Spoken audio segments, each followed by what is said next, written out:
अस्सलाम वालेकुम रहमतुल्लाहि वबरकातुहू। आज जो लोग हम जमा हुए हैं, ये जो टिल्ले राना जो किया है, ये हम इसका विरोध करते हैं। ये जातिवाद कर कर जो है कौम को लड़ा रहा है, कौम के अंदर भेड़ डाल रहा है। हम इसका जो है निषेध करते हैं और जो है ऐसी चीज़ों पर हम अपील करते हैं कि पुलिस प्रशासन से कि सख्त से सख्त कार्रवाई की जाए और उसको गिरफ्तार किया जाए और डाला जाए अंदर। ऐसी चीज़ें और धार्मिक चीज़ जो हो रही हैं, हम जो खामोश हैं, इस वजह से खामोश हैं कि हम जो है कायदे कानून से करना चाहते हैं कि हमारे बड़ों ने कहा है कि हम कायदे कानून से करें, तो इस वजह से हम खामोश हैं। नहीं तो हम चूड़ियाँ पहने हुए नहीं हैं, हम जो है ये पहने हुए नहीं हैं, नहीं तो हम जो है उसका अच्छा विरोध करते थे, अच्छे चीज़ करते थे। हम ख़ास कर जो है निवेदन देते हैं और जो है पुलिस प्रशासन को कहते हैं कि उससे सख्त सख्त कार्रवाई की जाए।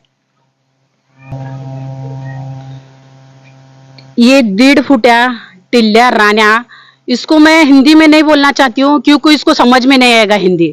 इसको जैसे के तैसे उसके सवाल का जो जवाब था की ह्यांना हिंदी मध्ये कळत नाही। अरे गिड्ड्या 1.5 फुट्या, तुला मराठीत सांगते मी, तू करतोस काय? तू तुझ्या पोळी भाजण्यासाठी, तुझी राजकीय पोळी भाजण्यासाठी, मंत्रिमंडळामध्ये तुला मंत्रीपद मिळवण्यासाठी 2 धर्मामध्ये तेढ निर्माण करून तू एसीच्या गाडीमध्ये फिरणार आणि तर सर्वसामान्य जनता ती आहे त्यांची घर खराब होणार। तू 2 समाजामध्ये हिंदू मुस्लिम मध्ये तेढ निर्माण करतोय, तुला अकलीचा भाग नाही का? अरे तू म्हणतो स्वतःला मी हिंदूचा गब्बर आहे, तू गब्बर नाही 1.5 फुट्या। शाळेला जातात ना लेकरं, त्यांचा तू खोड रब्बर आहे। तू एवढा जाणून घे, तू गब्बर नाहीये, तू फक्त भगवादारी हिंदूचा शमला घालून तू हिंदुत्ववादी होत नाही। जर तुला हिंदुत्ववादी व्हायचं असेल, तू छत्रपती शिवाजी महाराजांचा विचार करून हिंदुत्ववादी हो, तू डॉक्टर बाबासाहेब आंबेडकरचा संविधान वाचून हिंदुत्ववादी हो। फक्त हिंदू मुस्लिम समाजामध्ये तेढ निर्माण करून त्याला हिंदुत्ववादी नेता म्हणत नाही। 1.5 फुट्या साल्या हरामी भडव्या, तू म्हणतो की तुमच्या मस्जिद मध्ये येऊन तुम्हाला चुन चुन के मारेंगे। तू मस्जिद मध्ये नाही, तू सोलापूर मध्ये ये।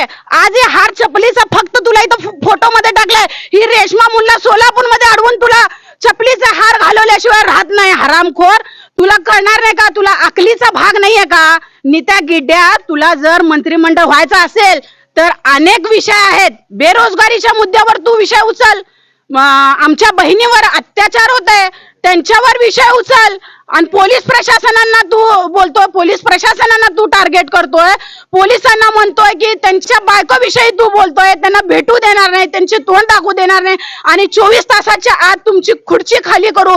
सत्तेचा मास तुला आलाय, फक्त ही सत्ता 5 वर्षाची असणार आहे। तुला सांगते नित्या, तुला ओपन चॅलेंज देते, तू सोलापूर मध्ये कधी आला ना, तुला ह्या चपलीचा हार घालून तुझी पूजा केल्याशिवाय राहणार नाही। ही रेशमा मुल्ला चॅलेंज करते आणि तू मस्जिदीपर्यंत येतो। तू मस्जिदीपर्यंत आला तर आमचे हे बांधव तुला तिथं मस्जिद मध्ये कार्यक्रम करून तुला नमाज पाठवल्याशिवाय पाठवणार नाही, असं तुला इशारा करते मी। तू कधी हे महाराष्ट्रात जर तुला राहायचं असेल तर शिवाजी महाराजांचा महाराष्ट्र आहे, त्यांच्या आदर कर, त्यांच्या विचार।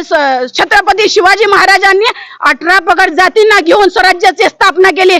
हरामखोरा, हिंदू मुस्लिम करू नको, हिंदू मुस्लिम मध्ये गोरगरीब जनता मरतीये, तू फक्त एसीच्या गाडीमध्ये बसणार। मी पोलीस प्रशासनांना पण अपील करते, विनंती करते, असल्या भडव्याला ह्याची जागा दाखवा आणि संविधानच्या दायऱ्यामध्ये राहून आम्ही गप बसलोय। मुस्लिम समाज हा कोणाला, कोणाच्या बापाला घाबरत नाही, फक्त आणि फक्त बाबासाहेबांच्या संविधानाला आम्ही मानतो आणि आमच्या पैगंबरांच्या विचाराला मानतो, म्हणून तू टिकलाय। नाहीतर आम्ही तुला जशाच्या तशा उत्तर देऊ, असा इशारा देते। यानंतर तू जर तोंड उघडला राण्या 1.5 फुट्या हरामखोरा, तुला तुझी लायकी दाखवल्याशिवाय राहणार नाही।